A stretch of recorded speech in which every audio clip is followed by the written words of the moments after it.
భక్తి నేర్పిస్తాను, వినాలి. ఒక మనుషుడు దేవుని ఎక్కువగా ప్రేమించాలి అంటే ఫస్ట్ అతడు దేవుడు తనని ఎంతగా ప్రేమిస్తున్నాడో తెలుసుకోవాలి. నేను చెప్తుంటే సింపుల్గా ఉంది ఈ పాయింట్, బట్ నేను బై ఎక్స్పీరియన్స్ మాట్లాడుతున్నాను. నా మాట నువ్వు గమనించాలి. నాకు కూడా ఒకప్పుడు దేవుని ఎలా ప్రేమించాలో తెలియదు, బట్ దేవుని ఎలా ప్రేమించాలో ఎప్పుడు అర్థమైందో చెప్పనా? దేవుడు నన్ను ఎంత ప్రేమిస్తున్నాడో నేను గ్రహించి దాన్ని తెలుసుకుని ఆ ప్రేమను తలపోసుకుంటూ 24 గంటలు ఆ ప్రేమను తలంచుకుంటుంటే ఒక పాయింట్లో నా జీవితంలో ఆయన నన్ను ఎంత ప్రేమిస్తున్నాడో నా హృదయంలో వచ్చినన్నే నా హృదయం పగిలిపోయింది.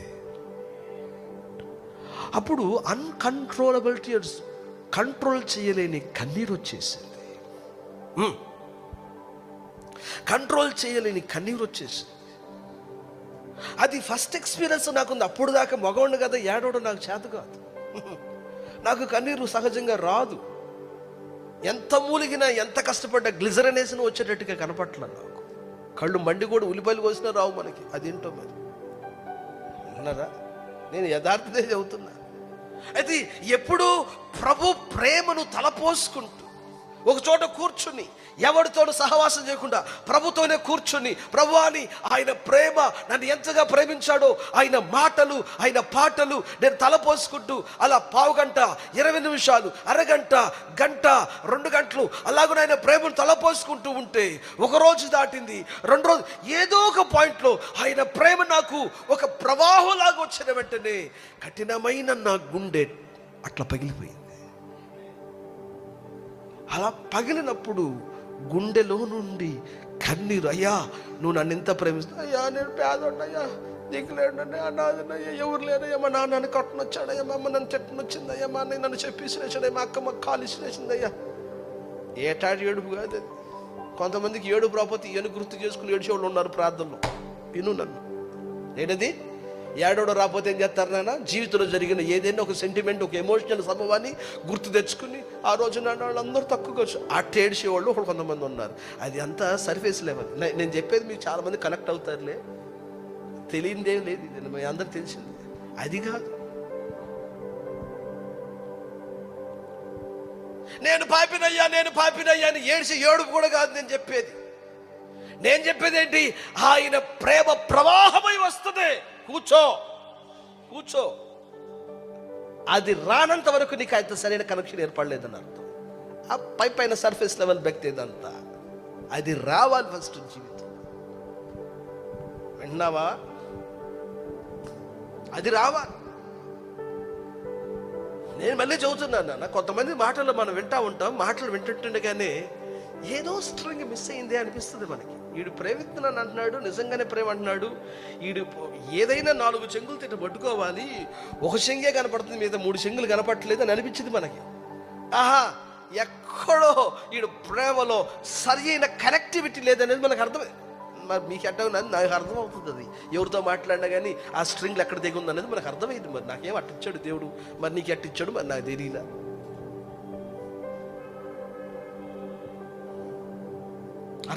పూర్తిగా రావు. మనసు వస్తే హృదయం రాదు, హృదయం వస్తే దేహం రాదు, దేహం వస్తే ఉన్నాయని రావు. ఏదో ఒక 2 మీద మాత్రం కొంతమంది ప్రేమలు నిలబడి ఉంటాయి. మానవ ప్రేమలైనా ఇలాగనే ఉన్నాయి. అందుకందే వింటున్నారా, నిలబడని ప్రేమలుగా చాలా మంది ప్రేమలు కనబడుతున్నాయి. అయితే దేవుని ప్రేమించినప్పుడు ద హోల్ వినాలి నా మాట. అప్పుడు నువ్వు దేవుణ్ణి హృదయపూర్వకంగా ప్రేమించేది ఎలా వచ్చింది? ప్రేమించండి వచ్చిద్దా? ఏ బాబు, ఎవరో ఒక అబ్బాయి అమ్మాయి అంటబడి ప్రేమించండి ప్రేమ వచ్చిద్దా మనకి? నువ్వెవరో ఇష్టపడితే ఆడుకొచ్చిద్దా ప్రేమ? బాబు వినాలి నా మాట, ఆమెకు వచ్చిద్దా ప్రేమ? అలా కాదు. నీకు కూడా దేవుడి మీద ప్రేమ ఎలా వచ్చింది? ఆ ప్రేమను రుచి చూస్తే, యేసు ప్రభు నీ కొరకు మరణించాడు తమ్ముడు, ఆయన నీ కొరకు కల్వరి సిలువలో మరణించాడు, ఇదిగో చూడము ప్యాషన్ ఆఫ్ క్రైస్ట్ అంటే అది చూసి ఏడుతాయి ఎమోషనల్గా. అది అందరికి వచ్చింది ఏడు. అదే ఉంది రోజు. అదేంటిదమ్మాయి, అదేం సీరియల్ మొన్న ఏదో చెప్పావు, కార్తీక దీపం చూసి రోజు ఏడ్చేవాళ్ళు లేరు, అదే నన్ను 100 మన్నా నేను నాన్న అని అడిగితే చెప్పావు కదా. ఎమోషనల్ సీన్స్ చూసి ఏడ్చేవాళ్ళు చాలామంది మాట్లాడాలి. దాని గురించి నటించేవాళ్ళు ఉన్నారు. దాన్ని చూసి నటనను చూసి అది నిజమేననుకుని కళ్ళంటి ఏడ్చేవాళ్ళు కూడా అమ్మో తట్టుకోలేకపోతున్నారు అని ఏడ్చేవాళ్ళు ఉన్నారు. వింటున్నారు అనుకుంటాను నా మాట. నేను మాట్లాడేది అది కాదు. నా మాటను గమనించు. ఒక మనుషుని జీవితంలో నిజమైన భక్తి ఎక్కడ మొదలవుతుంది అనంటే ఆయన ప్రేమను నువ్వు ఒక్కడవే కూర్చుని, నువ్వు ఒక్కదానివే కూర్చుని, నీవు సమయాన్ని ఎదురు పెట్టుకుని మాతో మాట్లాడుతూ, అయ్యా నేను ఇలా ఉన్నాను, నన్ను ఇలా ప్రేమించావు. లేకపోతే ప్రభు నిన్ను ప్రేమించిన పాటలు ఒక 10 పాటలు ముందు పెట్టుకుని ఒక పాటకు ఎక్కడ మనసు పెట్టకుండా ఆ పాటను మెల్లగా పాడుకుంటూ, డిస్టర్బెన్స్ లేకుండా, నీ వాయిద్యం డిస్టర్బెన్స్ కూడా ఏ డిస్టర్బెన్స్, ఆ పాటను పాడుతూ ఆయన నిన్నెంత ప్రేమిస్తున్నాడో నువ్వు చూస్తూ ఆ ప్రేమలో ఉంటుంటే ఒక పాయింట్లో ఆయన నిన్ను పగలు కొడతాడు. ఆయన ప్రేమ ప్రవాహంలాగా వచ్చేసింది. అక్కడ పగిలిద్ది గుండె నానా, అక్కడ పగిలిద్ది హార్ట్.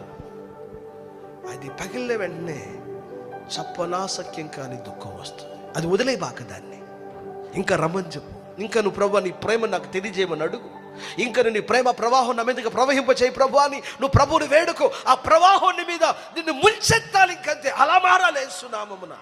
కొంతమంది మీదకి అట్లా వచ్చేట్టు పోతుంది అలల్లాగా. కొంతమంది మీదకి సునామీలాగా వచ్చిందిరా. నా అనుభవాన్ని మీతో చెబుతున్నాను. అది వచ్చినప్పుడు నువ్వు దానిలో మునిగిపోయినప్పుడు నేను ఎవరు కంట్రోల్ చేయలేరు. చెప్పలేనంతసేపు ఏడుస్తూ నువ్వు నన్ను ఇంత ప్రేమిస్తున్నందుకు అందుకు నీకు అక్కడ వస్తుంది అనమాట. ఈ లోకములో నాకు ఏది వద్దు ప్రభువా, నాకు నువ్వు ఒక్కడ ఉంటే చాలు ప్రభువా అని వస్తుంది. చూసావా, అక్కడ పుడుతుంది మీ ఇద్దరిలో ప్రేమ పుష్పం. స్తోత్రం చెప్పు గట్టిగా చెప్పాలి. హల్లెలూయా. యథార్థత చెబుతున్నా.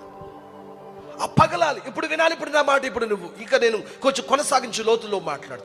ఈ అనుభవం ఒకరోజు కాదు. ఈ అనుభవం నీ జీవితంలో సిరీస్గా జరగాలి. వరుసనే జరగాలి, కన్సిక్యూటివ్గా జరగాలి. ఓకే, ఈ రుచి చూసిన వెంటనే రోజు నువ్వు ప్రభుతో కూర్చునే కొలది ఇప్పుడు రాను ఏమవుతుందంటే, ఇంతకుముందు గంట సేపు చేస్తే కానీ హృదయం పగిలింది, ఇంతకుముందు 2 గంటలు చేస్తే కానీ ఆయన ప్రేమతో నింపబడ్డారు. ఇప్పుడు అలా కాదు. ఇప్పుడు దేవుని బట్టి ఇప్పుడు సమయం తగ్గింది. ఇప్పుడు అరగంటకే, ఇప్పుడు పావు గంటకే ఆయన సన్నిధిలో కూర్చోగానే ఆయన ఎంత ప్రేమిస్తాడో అర్థం. చూడండి, ఈ ప్రేమ మన మీదకు ఉప్పొంగి వచ్చేటప్పుడు ఇక లోకములో ఉంటున్న మనల్ని ఇప్పుడు వరకు నేనే సర్వం అని మనం పట్టుకునే చూసావా, అవన్నీ వాటి గ్రిప్ అంతా మన మీద నుంచి వెళ్ళిపోతుంది. యాసిడ్ పోసినట్టే. అసలు ఆ గ్రిప్స్ మన మీద ఉండవు. ఇంకా అమ్మ నాన్న వాళ్ళ మీద మనకు మంచి ప్రేమ ఉంటుంది. కానీ ఇక లోకములో ఏది కూడా పెద్ద పట్టించుకోవాలి, అన్నీ మనకు ఒక పెద్ద విషయం అని అనిపించదు. నా మాట నువ్వు నమ్మునా, నువ్వు అనుభవంలోకి రా. అదే ప్రభు ఈరోజు నీతో మాట్లాడుతున్నాడు. యేసునకు స్తోత్రం కలుగును గాక.